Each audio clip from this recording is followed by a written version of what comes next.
Bonjour à toutes et tous. Nous sommes très heureux aujourd'hui d'accueillir pour ce 5e épisode des RénoChat une structure tout à fait particulière qui s'appelle Octave, qui est donc une société de tiers-financement qui a été montée par la région Grand Est avec Procivis et avec la Caisse d'épargne.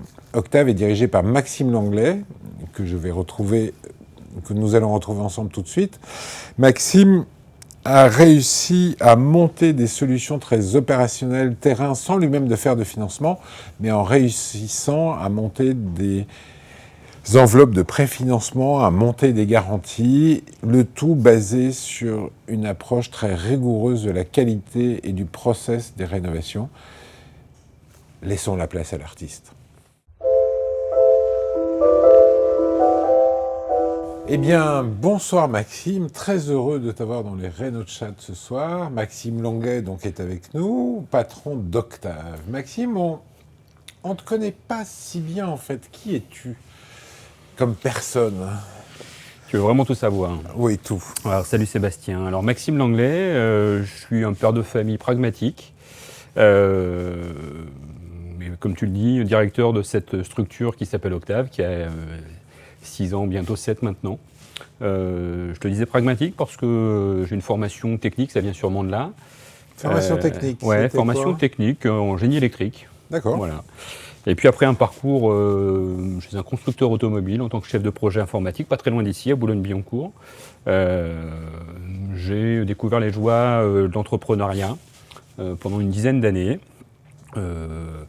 Avant d'être adopté en Alsace, où j'ai usé mes pneus sur les routes du Grand Est en tant que directeur régional pour un éditeur de logiciels. Pendant 10 ans aussi, avant de croiser les porteurs de ce projet Octave à la région Grand Est, qui cherchaient quelqu'un pour construire cette société, pour partir d'une page blanche et puis en faire une structure capable d'accompagner les projets de rénovation énergétique de l'habitat privé, si on veut rentrer dans le détail. Et donc j'ai sauté à pieds joints dans l'aventure, en tant que directeur général de moi-même d'abord. Mais qu'est-ce qui t'a décidé à quitter un job dans l'informatique, dans le commercial, pour aller faire de la rénovation pour les gens? Qu'est-ce qui se passe dans la tête à ce moment-là? En fait, ça alignait toutes les planètes qui rejoignaient mes principes, mes valeurs, que d'aider les gens. Je suis à côté de ça président d'une association qui accompagne les enfants en difficulté. Je suis issu d'une famille, une grande famille, où on a toujours essayé d'aider ou de mettre les valeurs du partage, de l'altruisme au milieu de tout ça, avant le reste. Et là, la rénovation énergétique, venir aider les ménages à voir autre chose que la pompe à chaleur installée en remplaçant de la chaudière fuel, ça m'intéressait. Et puis parce que mon parcours d'entrepreneur faisait que je recherchais de nouveaux challenges, et partir d'une page blanche pour construire la structure, ça me plaisait pas mal. Voilà. Donc cette structure, c'est une société de tiers-financement. Qu'est-ce que c'est qu'une société de tiers-financement? Alors si on a 2 heures, je vais essayer de te l'expliquer. Au-delà de la plaisanterie, une société de tiers-financement, alors Octave, effectivement en étude, alors on est constitué sous forme de SEM, de société d'économie mixte. La société de tiers-financement, c'est une société qui, au regard de la loi, peut faire exception au système bancaire et peut être en capacité de distribuer du prêt et des solutions financières, particulièrement pour les projets de rénovation énergétique. Voilà. C'est-à-dire que tu allies le faire avec le financer. Est-ce que tu peux financer autre chose que ce que tu fais? Non. Évidemment pas. D'accord. On ne peut que financer ce que l'on fait, et en l'occurrence que les projets de rénovation énergétique de l'habitat privé. Et évidemment, la région Grand Est, quand elle s'est saisie de ce sujet, était bien consciente que l'approche uniquement technique n'était pas suffisante pour massifier la rénovation. Et on a réfléchi ensemble à la manière dont on pouvait passer ce cap de l'accompagnement technique pour massifier. Et il est apparu assez rapidement que le nerf de la guerre, c'était le financement. Et que pour proposer des solutions de financement un peu innovantes, la STF était le bon véhicule, le bon modèle. Voilà. Ce qu'on vérifie aujourd'hui et depuis 7 ans maintenant. D'accord. Alors, comment les gens te connaissent? Comment est-ce que quelqu'un arrive chez toi pour rénover sa maison, son appartement? Madame Michu arrive chez nous parce qu'elle recherche sur sa tablette, sur son téléphone, sur Internet, quelle est la structure qui est en capacité d'accompagner techniquement, qui est capable de répondre à ces questions. Ce n'est pas un acte naturel, la rénovation énergétique. On ne se lève pas le matin en disant « je vais rénover ma maison et je vais faire appel à Octave pour être accompagné ». Évidemment pas. On cherche d'abord à réduire sa facture d'énergie, à trouver des gens qui apportent de l'aide, du conseil. Et puis une fois qu'on a fait le tour de ce qui existe sur les réseaux sociaux, on se rend compte qu'il faut parler à des gens qui parlent ce langage tous les jours, et on fait partie de cela. Donc on a une présence sur le numérique qui fait que les gens nous trouvent. Et puis on a inventé un modèle d'accompagnement qui, dès le départ, permet de conseiller simplement, gratuitement, les ménages pour... Alors attends, donc les gens te trouvent, qu'est-ce qui se passe après? Ils vont t'appeler? Comment l'entrée en contact se fait? Alors soit directement via notre téléphone classique, un numéro vert auquel on répond tous les jours de la semaine, soit via le site web sur lequel il y a un chatbot avec des gens derrière, avec qui on discute pour répondre aux premières questions, soit via un formulaire de demande en ligne pour être contacté par Octave. Et donc souvent on est contacté pour savoir quelles sont les aides possibles, comment on peut être accompagné.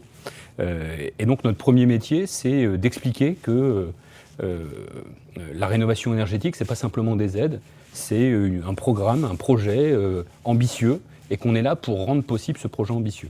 Donc il y a une conversion en fait mentale des gens qui viennent chez toi chercher des aides et qui subitement se retrouvent avec la gestion d'un projet beaucoup plus complexe et... Oui. Alors évidemment, il y a toujours quelques projets qui, notamment dans l'achat-rénovation, qui nous appellent parce qu'ils nous connaissent ou par des réseaux d'entreprises sur lesquels on est référencé, arrivent chez nous en nous disant voilà, je veux acheter et rénover ma maison et j'ai besoin d'être accompagné. Une part infime, mais ça existe. Et puis le reste, effectivement, la grosse part des projets commence par d'abord cette première question, comment je peux baisser ma facture d'énergie. Voilà. Et nous, notre métier, c'est de transformer cette question en projet ambitieux. Ambitieux, c'est autre chose qu'un simple geste de rénovation. Voilà. Ce n'est pas l'installation d'une pompe à chaleur. Je n'ai rien contre, mais on a d'abord une approche globale pour expliquer, au regard de l'usage, au regard du ménage, de son fonctionnement, au regard du bâti, comment on vient adapter une solution pour répondre à cette problématique qui est la réduction de la facture d'énergie à la fin. Donc il y a quoi? Une première rencontre avec le ménage? Comment se passe le déroulé en fait, du parcours client? Il y a forcément une première rencontre, sur place. La rénovation. Chez lui? Oui. D'accord. Oui. Nos conseillers, à l'échelle du territoire de la région Grand Est, se déplacent dans les familles, chez les ménages. Alors là, on parle de maisons individuelles, hein, l'approche en copropriété est un peu différente, mais en maison individuelle, on se déplace, et puis on fait une analyse du besoin, évidemment. Un couple de personnes âgées n'a pas besoin forcément des mêmes choses qu'un jeune couple avec enfants. Les maisons sont différentes, toutes, les besoins, les approches, les envies aussi, le mode de fonctionnement. Donc on écoute le besoin, on regarde comment ça se passe.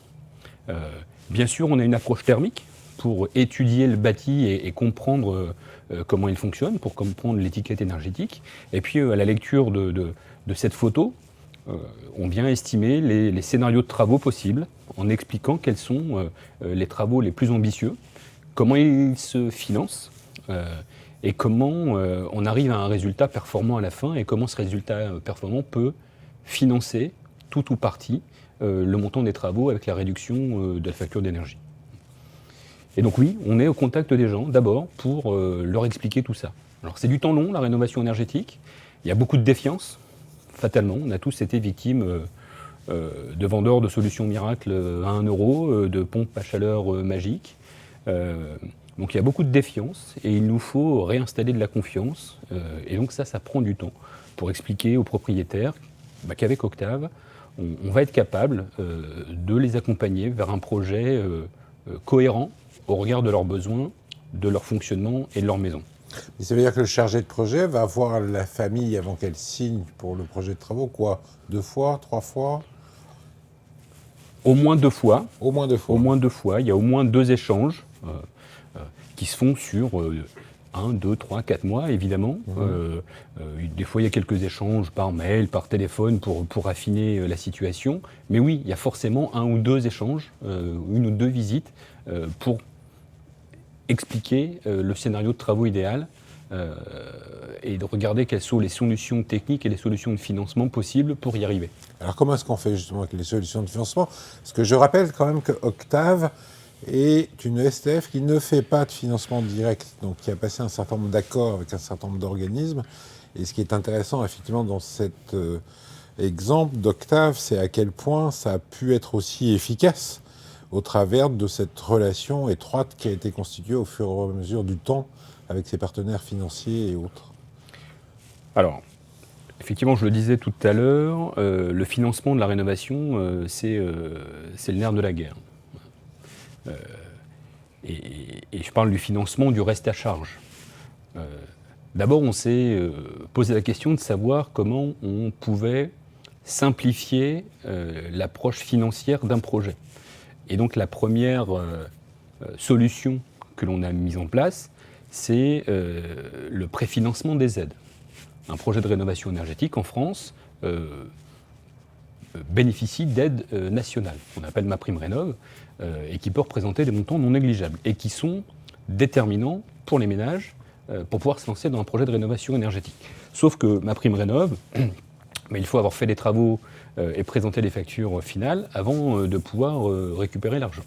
Mais on se fait valider avant de démarrer les travaux, quand oui, même. il y a toute une démarche à respecter pour être notifié du montant des aides au regard du programme de travaux à réaliser. Et puis, au regard d'un dossier qui doit être constitué et qui doit être validé par l'ANA, il y a une notification du montant des aides. Mais pour pouvoir toucher les aides, il faut quand même faire les travaux. Il faut avoir fini les travaux. Donc comment est-ce qu'on fait pour payer les artisans, quoi? Comment on fait pour... la quadrature du cercle, c'est je peux faire des travaux parce que j'ai des aides, mais je dois faire des travaux pour bénéficier de mes aides. Et donc bien souvent, ça coince. Et donc la première solution qu'on a imaginée chez Octave, c'est de pouvoir préfinancer ces aides. Donc d'être en capacité de dire aux ménages qui s'embarquent avec nous d'utiliser le montant de ces aides pour payer les factures pendant la phase de travaux. Donc sans avoir à attendre la fin du projet et donc sans avoir à s'endetter à court terme pour financer le montant des aides en attendant qu'elles reviennent. Il n'y a pas besoin de crédit relais, quoi, en fait. Exactement. Voilà. Et donc ça, comment vous faites, ce préfinancement? C'est un contrat de préfinancement. On est mandataire technique et financier, administratif et financier, pour le ménage au regard du système d'aide. L'ANA nous notifie du montant des aides et à partir du moment où on est notifié du montant des aides, et comme on accompagne techniquement et les entreprises et le projet, on paye directement les entreprises avec le montant de ces aides. Donc on a une caisse d'avance d'aide qu'on a constituée avec la région Grand Est, notre actionnaire principal, pour pouvoir financer ces aides. Et les récupérer 12 ou 18 mois après la fin des travaux. Donc, oui, donc tu fais quand même un peu de crédit, même si c'est à court terme. Ça ne s'appelle pas du crédit. Ça s'appelle pas du crédit. Ça s'appelle de l'avance, mais... Ça s'appelle vraiment du préfinancement d'aide. C'est pas du et crédit. C'est à 0%? C'est pas du crédit. C'est du préfinancement. C'est de l'avance de subvention. Il n'y a pas de TAEG, il n'y a pas d'assurance, il n'y a pas... la seule garantie que l'on a, c'est la notification de l'ANA et le fait que les travaux soient réalisés. Et comme c'est nous qui accompagnons les travaux, on est certain qu'ils soient réalisés et que les aides sont bien utilisées pour financer un projet de rénovation énergétique. D'accord. Donc on joue le rôle d'une banque qui avance les aides avant de les récupérer. Mais oui, c'est gratuit, évidemment. C'est comme un découvert sur un compte travaux, quoi, en quelque sorte. Oui, c'est ça, globalement. Voilà. Et donc, tout ça se déroule, et à la fin, donc, il y a mise en place... Alors, avant que ça se déroule, les aides représentent en moyenne 30% du montant des projets de rénovation énergétique ambitieux sur la maison individuelle. Donc il y a quand même 70% de reste à charge à financer. Donc il faut trouver du financement de ce reste à charge. Bien souvent, le financement il est mis en place par un éco-prêt à taux zéro. Malheureusement, l'éco-prêt à taux zéro n'est pas toujours adapté ou pas toujours possible. Pas toujours adapté parce que en durée, en montant, répond pas forcément aux besoins. Et pas toujours possible parce que d'abord toutes les banques ne font pas l'éco-PTZ. Si Madame Michu, elle n'est pas dans une banque qui propose l'éco-prêt à taux zéro, eh ben ça va être difficile pour elle. Toutes les banques ne font pas l'éco-PTZ. Et non, il faut être conventionné avec l'État. Une banque doit être conventionnée pour pouvoir être en capacité de réaliser l'éco-prêt à taux zéro. Les banques en ligne, ça a été la mode à un moment, par exemple, ne proposent pas l'éco-prêt à taux zéro. D'accord. Et j'en passe et des meilleurs. Et donc on vient étudier avec le ménage la manière de financer ce reste à charge. Le reste à charge étant le montant des travaux moins le montant des aides. Alors nombre de ménages arrivent à trouver auprès de leur banque un éco-prêt à taux zéro, mais tous les conseillers bancaires ne sont pas organisés, formés à la distribution de cet éco-prêt à taux zéro. C'est compliqué, un éco-prêt à taux zéro. C'est compliqué pour une banque. Pour le conseiller bancaire qui est en relation avec le propriétaire, s'il n'en fait pas tous les jours, l'éco-prêt à taux zéro, sa mise en place peut paraître difficile. Et puis pas forcément motivante, peut-être pas assez rémunérateur non plus, on comprend, éco-prêt à taux zéro, bon, le modèle financier des fois est à challenger. En tout cas, nous, on arrive maintenant... pour répondre à ta question, on a mis en place avec nos partenaires financiers, la Caisse d'épargne Grand Est Europe par exemple. Alors on a mis 5 ans avant d'arriver à ça, parce que il y a eu l'inertie, il y a un gendarme qui s'appelle l'ACPR, Autorité de contrôle prudentiel et de résolution. Donc c'est l'organisme de contrôle des établissements financiers en France. C'est ce qui pilote le fonctionnement des crédits en France. Et donc il y a des règles, il y a des contraintes, et c'est bien. Et donc ça nous a pris du temps avant d'abord de mettre en place une convention avec ce partenaire qui est la Caisse d'épargne, pour permettre à la Caisse d'épargne néanmoins de proposer de l'éco-prêt à taux zéro sec, c'est-à-dire d'être en capacité de proposer un éco-prêt à taux zéro sur les ménages accompagnés par Octave, sans que ce ménage soit domicilié bancairement à la Caisse d'épargne. Ah, ils acceptent ça? Oui. C'est un gros effort, ça, pour une banque. Pour vous. C'est pas naturel. La plupart du temps, on fait du crédit pour récupérer les avoirs des clients. Donc là, ils acceptent, en fait, pour financer la rénovation, pour financer l'élan. Oui. 5 ans, ça a mis. Oui. Ça paraît simple sur le papier, mais pour qu'une banque puisse prêter à un ménage qui n'est pas domicilié et puisse prélever le montant du remboursement sur un compte qui n'est pas un compte à la Caisse d'épargne, ça demande un petit peu d'effort, un petit peu de risque. Voilà. Donc on a mis 5 ans à faire ça. Néanmoins, il reste quand même plein de ménages au bord du chemin, ceux qui ne peuvent pas être financés naturellement par le système bancaire, pour des tas de raisons. Trop vieux, endettés, malades. Des problèmes d'âge, d'encours de crédit. On dit que c'est les 2 tiers à peu près des ménages propriétaires occupants. C'est beaucoup de monde. C'est beaucoup de monde. Voilà. Et pas forcément les plus modestes. C'est beaucoup de monde. Ouais, voilà. beaucoup de monde. Et donc beaucoup de ménages n'ont pas accès,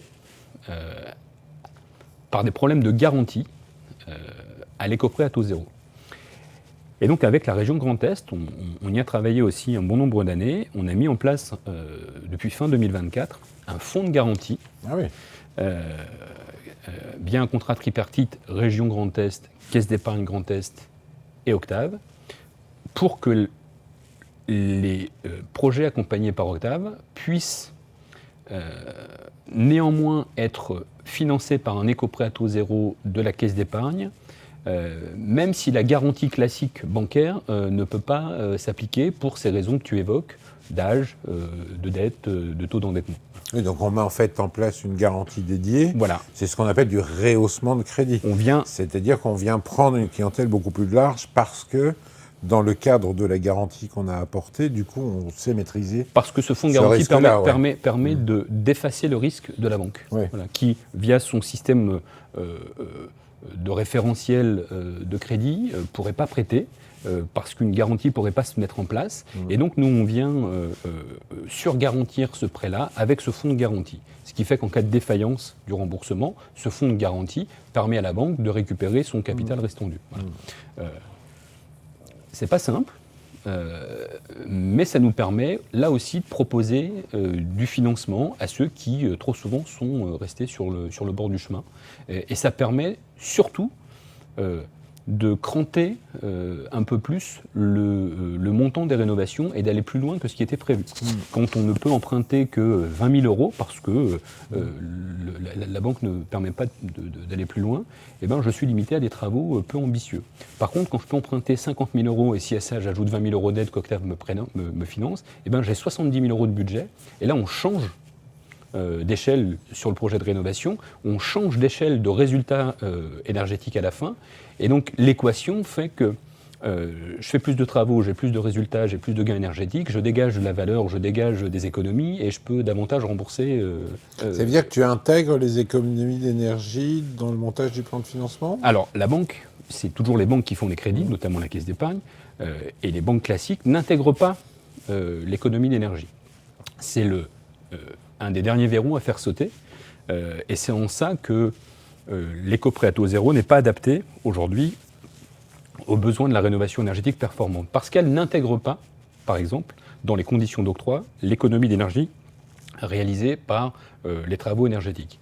Et pour autant, l'éco-prêt à taux zéro, c'est le seul prêt qui dégage du reste à vivre. Si j'emprunte 30 000 euros pour financer l'achat d'une voiture, une piscine ou les études de mes enfants, je ne vais pas faire d'économie, sauf cas d'exception. Par contre, si j'emprunte 30 000 euros pour isoler ma maison, je vais fatalement faire des économies. Donc mon reste à vivre après rénovation sera plus élevé qu'avant. Et pour autant, le modèle de conditions d'octroi de l'éco-prêt à taux zéro n'intègre pas cette économie. C'est ce qu'il va nous falloir maintenant développer avec la Banque de la Rénovation, par exemple, pour intégrer ces économies dans les conditions d'octroi. Et c'est en ça qu'aujourd'hui, on arrive aux limites de l'éco-prêt à taux zéro qui... c'est pas tant l'éco-prêt à taux zéro que la manière dont on décide de l'octroi ou pas de l'octroi. C'est-à-dire que, fondamentalement, dans la décision d'octroi, on prend les revenus et là, on ajoute une nouvelle ligne de revenus qui est ce que je n'ai pas dépensé en chauffage ou ce que je dépensais en chauffage avant, quoi. Oui, mais l'éco-prêt à taux zéro est fait pour ça. Est fait pour ça. Et est inventé pour financer la rénovation énergétique. Voilà. En transformant la mensualité de remboursement, la mensualité de sa facture d'énergie par un remboursement d'échéance de crédit. Et on comprend bien que le fait que ce soit à taux zéro, eh ben on arrive des fois à un équilibre. Voilà. Si on emprunte à 2-3%, c'est pas la même histoire. Donc l'éco-prêt à taux zéro est fait pour ça. Et malgré tout, il n'intègre pas ces conditions d'octroi avec les économies d'énergie. Et donc, si on veut massifier la rénovation énergétique, il faut changer d'échelle de cet éco-prêt à taux zéro. Il faudrait changer d'échelle de cet éco-prêt à taux zéro, qui est somme toute limité en montant. C'est 30 000 euros en moyenne, 50 000 euros pour une rénovation performante. Et il faut en augmenter la maturité, la durée de remboursement. C'est 15 ans pour 30 000 euros et ça peut aller jusqu'à 20 ans pour 50 000 euros. Des fois, ce n'est pas suffisant. Il nous faut viser un peu plus en montant et un peu plus loin en durée pour justement rentrer dans cet équilibre remboursement des travaux par les économies réalisées. Mais alors justement, si on base sur les économies réalisées, ça veut dire qu'il y a un enjeu essentiel sur la qualité des travaux et sur la garantie que ça va bien effectivement générer des économies. Comment tu pilotes cette approche de qualité ? Ça, c'est la clé de la réussite. Pour qu'à la fin du projet, les travaux apportent une réelle économie sur la facture d'énergie, il faut vraiment s'assurer que les travaux soient correctement faits. Et correctement faits, c'est non seulement qu'ils respectent le cahier des charges qui a été déterminé au moment du scénario initial, mais que les intervenants, les techniciens, les entreprises qui interviennent fassent non seulement correctement leur travail, et évidemment qu'elles sont qualifiées pour le faire, mais qu'elles intègrent bien le fait qu'elles interviennent non pas simplement pour leur geste de rénovation, mais dans le cadre d'un projet global en prenant en compte les spécificités des entreprises d'à côté. Oui, des camarades, quoi. Comment je me situe c'est comment je pose mes fenêtres dans un système d'isolation de murs, comment je dimensionne ma ventilation avec du double vitrage ou du triple vitrage, comment je dimensionne mon chauffage avec l'épaisseur d'isolant qui est prévue. Donc on est là, et c'est en ça qu'on garantit le cahier des charges, le respect du cahier des charges. On intervient, Octave, et c'est ce qu'on a inventé aussi, en pilotage de chantier pour vérifier que le cahier des charges, tout au long du projet, est assuré est vérifié et qu'à la fin, on atteint l'objectif qui est prévu via le scénario initial de rénovation énergétique. Donc tu vas faire le lancement de chantier, plusieurs visites pendant le chantier et la réception, c'est ça? Alors, chaque projet est différent, évidemment. La rénovation énergétique, c'est un prototype à chaque fois. Mais oui, globalement, on vient d'abord consulter les entreprises et pas consulter n'importe quelle entreprise, celles qui sont qualifiées RGE, celles qui savent faire de la rénovation et qui ont envie de faire de la rénovation performante, de qualité. On vient ensuite valider avec elles techniquement les solutions retenues. C'est elles, à la fin, qui définissent ce qu'il faut faire et comment il faut le faire. Donc on valide avec elles ce point-là. On vient ensuite valider le planning de travaux avec le propriétaire et les entreprises. Et puis on vient, et au démarrage, et à chacune des phases critiques, aux livraisons par exemple de certains lots, pour vérifier, et tout au long du projet, selon la typologie de rénovation, on peut intervenir des dizaines de fois pour garantir justement la bonne réalisation de la rénovation énergétique, ce qui fait la qualité à la fin de l'efficacité énergétique. Et qui te paye pour ça? Des dizaines de fois, c'est colossal. Alors ça, je suppose que c'est pas souvent. Alors c'est pas sur tous les projets des dizaines de fois. Il y a des projets très simples sur lesquels c'est une ou deux fois, et puis des projets sur lesquels c'est des dizaines de fois. C'est le ménage qui paye la prestation. Donc c'est intégré dans le coût d'accompagnement. C'est le ménage qui paye la prestation d'accompagnement. Voilà. Mais c'est un forfait? Alors on a décidé chez Octave que ce soit forfaitaire et pas en pourcentage de travaux. Pour garantir une transparence dès le départ. Au départ, on ne sait pas combien vont coûter les travaux. Et on s'est aperçu que c'était compliqué parce que les ménages attendent ça, de ne pas pouvoir donner un coût d'accompagnement. Et donc on a forfaitisé ce coût d'accompagnement, alors qui est cranté selon les typologies de projets évidemment, mais on vient intégrer le coût de cet accompagnement dans le budget global. D'accord. Donc il fait aussi partie du financement à mettre en place. D'accord. Donc les travaux sont finis.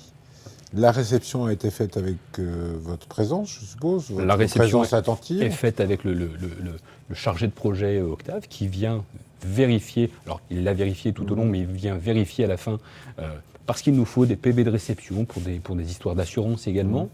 Et donc on vient vérifier à la fin que les travaux sont terminés et qu'ils sont conformes au cahier des charges initial. Et vous revoyez le ménage après ou c'est fini? Non, c'est fini. C'est fini. Une fois qu'on... Madame Michu, une fois qu'elle a vu partir les entreprises, elle n'a plus envie de voir personne. Un chantier de rénovation, c'est un chantier sur site occupé, les gens sont chez eux. Bon, quand on a un échafaudage devant sa fenêtre pendant 4 semaines, bon, et des poseurs qui interviennent dans la cour, bon, à la fin, quand il n'y a plus personne, on est content qu'il n'y a plus personne. Voilà. Mais là, donc, du coup, il a eu son crédit bancaire. C'est lui qui va payer les artisans, le ménage, ou ça passe encore par toi? Alors, chez Octave, c'est le ménage qui choisit les artisans. On vient lui présenter des solutions, on vient le conseiller, mais c'est lui qui choisit à la fin les artisans avec lesquels on lui propose de travailler, mais il peut choisir qui il veut. C'est lui qui contracte le prêt auprès de la banque, sous couvert d'Octave, qui vient vérifier que le prêt correspond bien au projet de financement. On vient s'assurer de l'octroi des aides, c'est ce que j'évoquais tout à l'heure, et de la mise en place du contrat de préfinancement, qui n'est pas obligatoire. On a des ménages qui ont des économies et qui préfèrent utiliser leurs économies pour préfinancer leurs aides. Le prêt est débloqué. La banque paye les entreprises au fur et à mesure où les factures... Ah, la banque paye les entreprises. Oui. D'accord. Donc ça veut dire qu'il faut qu'elle ait un service dédié pour suivre en fait ce crédit affecté en fait. Pour s'assurer que ce qu'elle paye correspond à ce qui était prévu. Oui, en fait. il lui faut des ressources en interne pour vérifier que la facture correspond à l'enveloppe de crédit qui a été affectée et qu'elle correspond bien au projet qui a été fait. Ouais. Et oui, elle paye les entreprises. C'est pas l'éco-prêt à taux zéro, c'est pas un montant que l'on dépose sur le compte du ménage. Comme c'est un prêt dédié, affecté à la rénovation énergétique, il faut les factures des travaux de rénovation pour que la banque puisse payer. Conforme au devis, etc. Conforme au devis, évidemment. Et puis à la fin, quand le prêt est épuisé, le préfinancement des aides rentre en compte. Donc on vient finir de payer les travaux avec les aides. Et une fois que les travaux sont terminés, une fois que le prêt est épuisé, une fois que les aides sont avancées, on récupère chez Octave tous les éléments administratifs, les factures, les PV de réception, pour solder le dossier d'aide et pour que l'ANA puisse l'analyser et que l'on puisse être remboursé du montant des aides. D'accord. Mais ça peut durer longtemps, alors du coup. Ça dure forcément longtemps. Ça peut durer 10, 12, 18 mois pour récupérer le montant des aides. Donc, tu es quand même engagé pendant 18 mois. Oui. C'est quand même lourd. C'est conséquent. C'est conséquent et on parle là de projets qui se passent bien. Oui, évidemment. Par définition, un projet, c'est des travaux. Des travaux, c'est des intervenants, c'est des aléas techniques. Il faut intégrer ces aléas techniques dans ce recouvrement ou ce retour d'aide. Et alors, tu as plusieurs fois cité la région. Donc, tu es une filiale de la région au travers d'une SEM, je crois. Qui sont les autres actionnaires et quel est le rôle de la région dans ton action ? Alors, ce n'est pas une filiale. En tant que telle, la région est actionnaire, mais on n'est pas filiale de la région. On est une société à part entière, une société d'économie mixte, avec à son capital la région Grand Est, quelques territoires. Majoritaire, la région Grand Est ? Oui. Fatalement, pour qu'une SEM puisse exister, il faut que l'actionnariat public soit majoritaire. D'accord. Et puis quelques actionnaires privés, comme la Caisse d'épargne que j'évoquais tout à l'heure. D'accord, qui est à ton capital aussi. La Caisse d'épargne Grand Est Europe, qui est également à notre capital. La Caisse des dépôts. D'accord. Comme dans toutes les SEM, souvent. Et puis un acteur des missions sociales locales en Alsace, qui s'appelle Procivis Alsace, qui historiquement intervient auprès des ménages les plus démunis pour les accompagner à travers leur action sociale, pour les aider dans l'adaptation du logement, mais également historiquement dans la rénovation énergétique des ménages les plus démunis. Et donc, alors on aura l'occasion de découvrir Procivis par sa responsable d'action sociale, Clarette Dagnogo, dans le Renochat numéro 6. Et je pense qu'effectivement, ce lien entre les STF et Procivis... Il est très fort, il est très fort et c'est un acteur majeur et qui, philosophiquement, est très très proche historiquement des populations les plus démunies que l'on vise également. D'accord.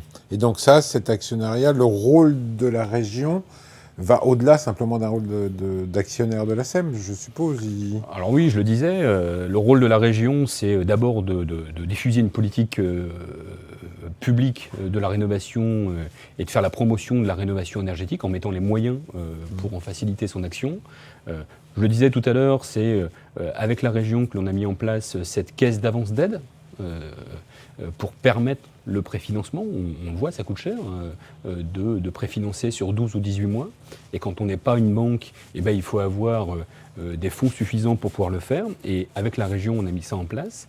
Et puis, je le disais, avec ce fonds de garantie, c'est également avec le sponsor de la région Grand Est que l'on a pu le mettre en place. Donc il faut et à la fois que le porteur du projet politique soit convaincu de ça, et on a la chance en région Grand Est d'avoir un président de région qui est convaincu par la rénovation énergétique. Monsieur Leroy, c'est ça ? Par Franck Leroy, évidemment, oui. Et la région Grand Est a cette particularité d'être géographiquement située à un endroit où les fluctuations climatiques sont importantes. Et il peut y faire très froid l'hiver et très très chaud l'été, donc la rénovation est un vrai enjeu. Je crois que la facture en 2015, la facture énergétique de l'habitat privé en 2015 était autour de 2 milliards d'euros. Donc c'est un vrai sujet. C'est un vrai sujet. Il y a une grande diversité de territoires. Et donc la volonté de Franck Leroy, c'est faire en sorte que Octave puisse intervenir sur tous les territoires de la région. Donc c'est 10 départements, et 10 départements très variés, entre les Vosges, la Champagne, entre les Ardennes et l'Alsace. On n'est pas sur les mêmes typologies d'habitat. Mais c'est très beau cette consubstantialité entre vous, appareil au service d'un enjeu de service public en fait, et d'accompagnement de tous ces publics, et ce support quand même permanent, massif et quand même très constant. Il est déterminant. Je le disais en introduction, la rénovation énergétique nécessite beaucoup de confiance. Et il y a eu beaucoup de tout et de n'importe quoi qui ont été faits par des éco-délinquants, et donc on a besoin de rassurer les ménages qui se lancent dans un projet.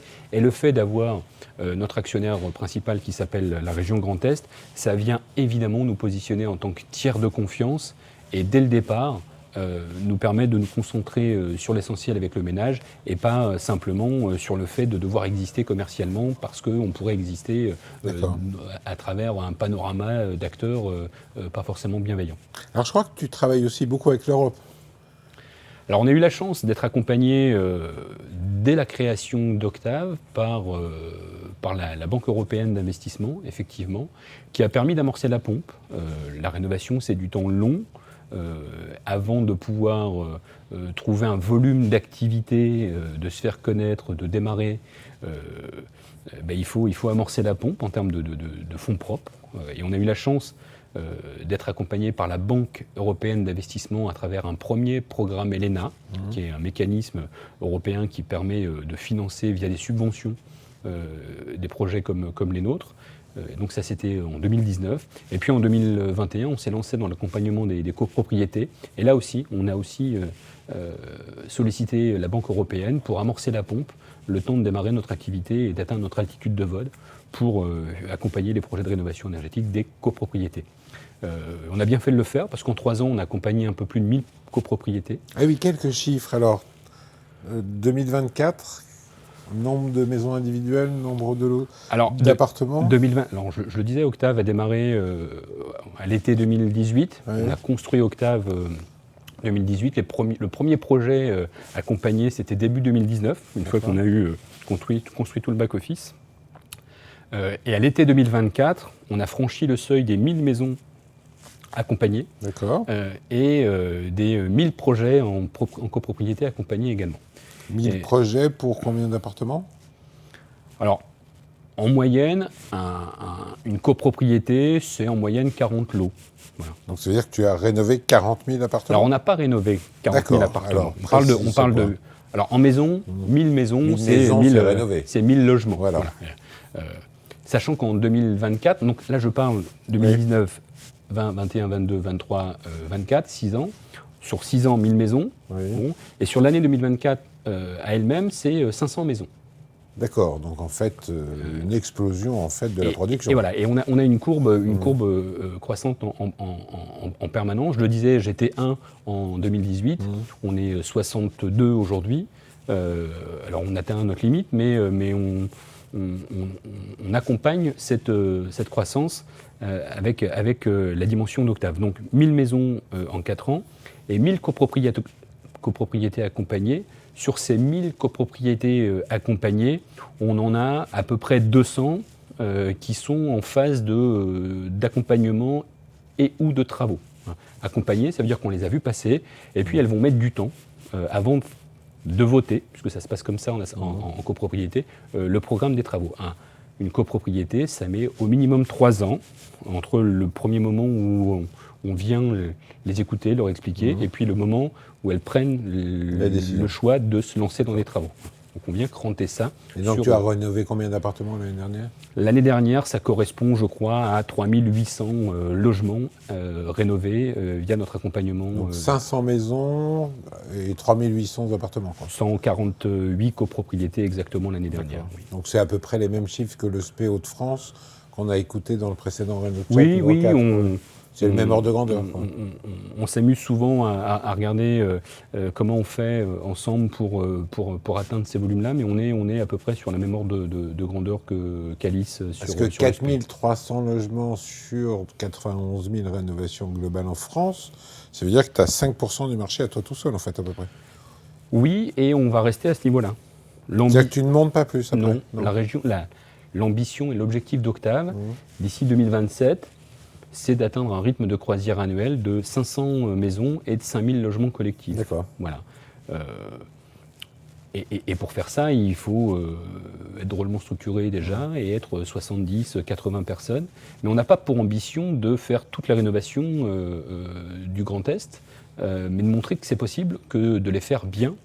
Et faire un effet d'entraînement et de qualité. En fait. Exactement. On est la poulie d'entraînement qui, on espère, permettra aux structures peut-être privées de s'intéresser au sujet de la rénovation énergétique. Donc tu as participé à plusieurs programmes européens. Il y en a un que tu n'as pas cité, qui est le programme Orphée, qui était le programme en fait qui avait été porté donc par l'Europe pour doter les sociétés de tiers financement je dirais, d'un ensemble d'outils et de méthodologies qui a conduit à la création du réseau Séraphin. Quelle est ta posture par rapport à ce développement justement du réseau Séraphin et des sociétés de tiers-financement en France ? Alors d'abord, le programme Orphée nous a surtout permis de bâtir un référentiel qui permet à Octave et à ses homologues de garantir le respect du geste technique à travers ce référentiel technique. Et il est important pour pouvoir déclencher du financement que de s'assurer et de garantir que le geste de rénovation est bien réalisé. Et c'est ce référentiel-là qui nous apporte cette garantie. Donc avec ce programme Orphée, on a construit ensemble ce référentiel. Et puis à travers ce programme Orphée, on est arrivé à la constitution de ce réseau, cette association des sociétés de tiers-financement qui regroupe toutes les sociétés de tiers-financement françaises, on est 5, à travers le réseau Séraphin, c'est le nom que l'on a choisi, pour travailler sur les sujets communs dans nos régions respectives, certes, mais sur des sujets communs. On parle du financement du reste à charge, de la discussion sur la caisse d'avance d'aide, sur demain la banque de la rénovation. On a des sujets communs à porter et puis, on le sait tous, si tout seul on va plus vite, ensemble on va plus loin.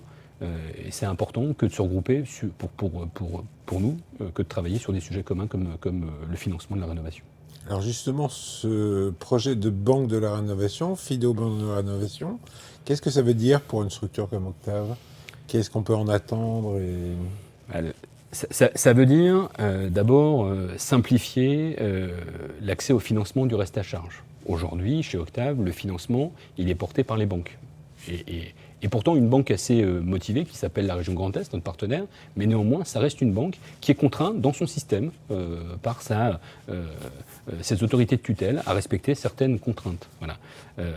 Et on a besoin, pour massifier la rénovation, de faire sauter quelques verrous, je l'évoquais tout à l'heure avec l'éco-PTZ, pour simplifier l'accès au financement de la rénovation. Donc moi, j'attends du projet Banque de la rénovation qu'elle m'apporte cette simplification, qu'assez rapidement, je puisse avoir un feu vert pour financer un projet. Et dès le départ, moi, je rêve de pouvoir intervenir chez Madame Michu, dès le départ de cette première visite que j'évoquais tout à l'heure, en lui disant, au regard de ce que vous me dites, du projet qu'on peut vous proposer, on a une solution de financement pour votre projet. Et c'est apporté par BRE. Aujourd'hui, ça ne se passe pas comme ça. On a besoin d'avancer, de faire mûrir le projet, de le mettre sous contrainte, de faire une découverte bancaire pour vérifier à la fin que c'est possible de le financer ou pas. Donc j'ai besoin de... Oui, parce qu'en fait, la rénovation, c'est complexe pour les banques aussi. Donc il faut simplifier le métier des banques en transvasant la complexité sur ce FIDO BRE qui en fait prendra en charge cette complexité. De la même manière que les SCF ont pris en charge la complexité pour les ménages. Absolument. C'est-à-dire qu'ils ont résolu et ils restituent de la simplicité en fait. C'est ça. On est là pour simplifier, pour montrer qu'on peut simplifier, qu'on a besoin de simplifier pour massifier. On l'a fait sur la partie technique, sur la partie administrative et BRE doit nous permettre de le faire sur la partie financière. Et ce que j'attends également de BRE, c'est de pouvoir me libérer de cette contrainte de fonds propres nécessaires au préfinancement des aides que j'évoquais tout à l'heure. Oui, parce que pour les non-familiers de la banque, quand on veut prêter, il faut un certain volume de fonds propres déposés sur ses propres comptes pour amortir le risque. Oui. En l'occurrence, à peu près 20%. Si vous voulez prêter 100, il faut avoir 20 dans votre caisse et les avoir en permanence. Ce qui rend l'exercice du prêt très compliqué et très coûteux, en fait. Et coûteux, et en termes de lecture de bilan, et en termes de résultats. Enfin, voilà, tout ça, ça ne peut durer qu'un temps. Et si on veut pérenniser cette activité de massification de la rénovation énergétique, il faut absolument qu'une banque dédiée puisse porter tout ça pour le compte des sociétés de tiers-financement. Et des autres opérateurs ensembliers du marché ? Et évidemment, qui respectent des structures qui seront en capacité de respecter le référentiel pour pouvoir accompagner les ménages dans des projets de rénovation ambitieux et de s'appuyer sur les services qu'offrira la Banque de la rénovation. Mais toi qui es à la frontière entre l'Allemagne et la France avec le Rhin et le pont de Kehl, est-ce que tu te dis le tram qui passe dessus. Le tram qui passe dessus, est-ce que tu te dis qu'éventuellement, si tu as une solution de financement, tu pourrais franchir la frontière ? Alors évidemment, modulo l'opinion de la région, mais simplement dans le concept. Est-ce qu'on pourrait imaginer une rénovation européenne ? C'est ça ma question en fait. Ça me semble compliqué. Ça me semble compliqué à l'échelle d'Octave, en tout cas. de viser un accompagnement ou un développement européen. Évidemment, BRE a ce sujet que de pouvoir aller chercher au-delà de nos frontières françaises le financement de ces projets. Mais ce n'est pas le sujet d'Octave. D'abord, tu le disais, on a des contraintes. Notre actionnaire principal, c'est la région. Et évidemment, notre montage financier fait qu'on est forcément limité. Et on a beaucoup à faire sur ces 10 départements de la région Grand Est que de se limiter géographiquement à l'échelle de la région Grand Est. On partage avec nos partenaires européens sur ce qu'on fait. Il y a des programmes qui nous permettent de le faire, que ce soit au Luxembourg, que ce soit en Belgique, que ce soit... Interreg, c'est ça ? Oui, qui nous permettent de partager, de récupérer les bonnes pratiques et d'en faire profiter également nos partenaires européens. Mais de là à intervenir sur ce champ géographique différent du nôtre, aujourd'hui, ce n'est pas un projet en soi pour nous, Société de tiers financement. Alors c'est vrai qu'EU Peers, donc le programme européen dans lequel les Renault-Chat s'inscrit, a cette vocation justement à permettre aux différents opérateurs ensembliers de bénéficier des expériences des uns et des autres. Mais on voit aussi qu'un opérateur ensemblier, la plupart du temps, est sur un territoire. Et donc il se doit de travailler son territoire avant tout. Oui, il se doit de travailler son territoire, et puis son territoire nécessite qu'on le travaille correctement. Sur la région Grand Est, si on voulait atteindre les objectifs des différentes lois climat qui existent, et particulièrement de la loi de transition énergétique à la croissance verte, il nous faudrait rénover 40 000 maisons par an. Notre ambition, c'est d'en faire 500. Faisons déjà correctement ces 500 pour montrer aux autres qu'il y a un marché qui est porteur et qu'on peut aussi le faire correctement. Voilà. Et on a déjà beaucoup à faire avec ces 500-là avant de s'intéresser à ce qui se passe. Non, c'était plutôt au niveau du concept de savoir comment est-ce qu'on pourrait un jour faire converger des différentes pratiques dans différents pays européens et puis du coup, au travers de cet instrument de financement, avoir une plateforme technique qui soit à peu près la même partout pour fluidifier le financement partout, quoi. Ça, c'est le challenge d'EU Peers, que de pouvoir diffuser ces bonnes pratiques à l'échelle européenne. Alors, avant de terminer notre entretien, nous sommes au début de l'année, quels seraient ton ou tes vœux concernant la rénovation ? Ou Octave Alors, début 2025, au moment où on se parle, on connaît la situation économique dans laquelle on est, nationale, internationale. On a besoin de rassurer les ménages dans leurs projets. La rénovation énergétique, ça nécessite une vraie confiance aux acteurs qui l'accompagnent, que ce soit les sociétés de tiers financement, les entreprises, les banques. Et le premier souhait que je formule, c'est de pouvoir pérenniser le système d'aide existant en France et de sanctuariser ces montants. Voilà. On a besoin de ne plus voir bouger les systèmes d'aide, les systèmes de calcul tous les 12, 18 mois ou à chaque remaniement. Besoin de stabilité. On a besoin de pérennité, de stabilité pour garantir et pour rassurer les ménages sur le fait de se lancer sur un programme ambitieux. Ça, c'est le premier souhait que je pourrais exprimer. Le deuxième souhait, c'est un souhait de simplification. On le disait tout à l'heure, un éco-prêt à taux zéro, c'est compliqué. Pour les entreprises qui interviennent, obtenir une labellisation RGE, reconnue garante dans l'environnement, c'est pas toujours simple. Les contraintes techniques de normes compliquent de temps en temps les choses également. Donc il nous faut de la simplification à tous les niveaux, que ce soit sur le système d'aide, sur le système de financement, sur le système de travaux. Et puis on a besoin de dépasser ces limites de l'éco-prêt à taux zéro, je l'évoquais tout à l'heure, pour avoir enfin des produits financiers adaptés à la rénovation énergétique et surtout de l'ingénierie financière qui soit adaptée au sujet de la rénovation énergétique, comme le préfinancement des aides, mais à grande échelle, et comme le fait d'avoir des prêts qui soient adaptés en montant et en durée à la rénovation ambitieuse. Et ça, je crois beaucoup au projet BRE, Fidéo BRE, pour apporter pour répondre en tout cas à ce dernier vœu que j'exprime. Eh bien écoute, stabilité, simplicité et émergence. Et efficacité. et donc efficacité. Un grand merci à toi, Maxime. Un grand merci aussi à tes équipes qui, je crois, sont sur le front, sur le pont. Dans les tranchées de la rénovation tous les jours. Dans les tranchées de la rénovation et particulièrement engagées. On a l'occasion de pas mal travailler avec Tu elles. les connais, Je les connais et je dois dire que c'est assez impressionnant la structure que tu as réussi à construire. Merci. Voilà, et donc ce RénoChat se termine, numéro 5, avec Maxime Langlais aujourd'hui, patron d'Octave. Maxime qui nous a donc présenté cette structure qui est une SEM de la région Grand Est, associée à Procivis et Caisse d'épargne et Action Capital, qui s'est donné vraiment une vocation d'accompagnement et de qualité donc des travaux de rénovation auprès d'un objectif pour accomplir et réaliser un objectif d'environ 500 rénovations de maisons, 4000 rénovations grosso modo d'appartements. Octave a su, dans un marché compliqué, trouver des solutions nouvelles sans faire de financement lui-même, mais au travers du préfinancement des aides et des subventions grâce à la région.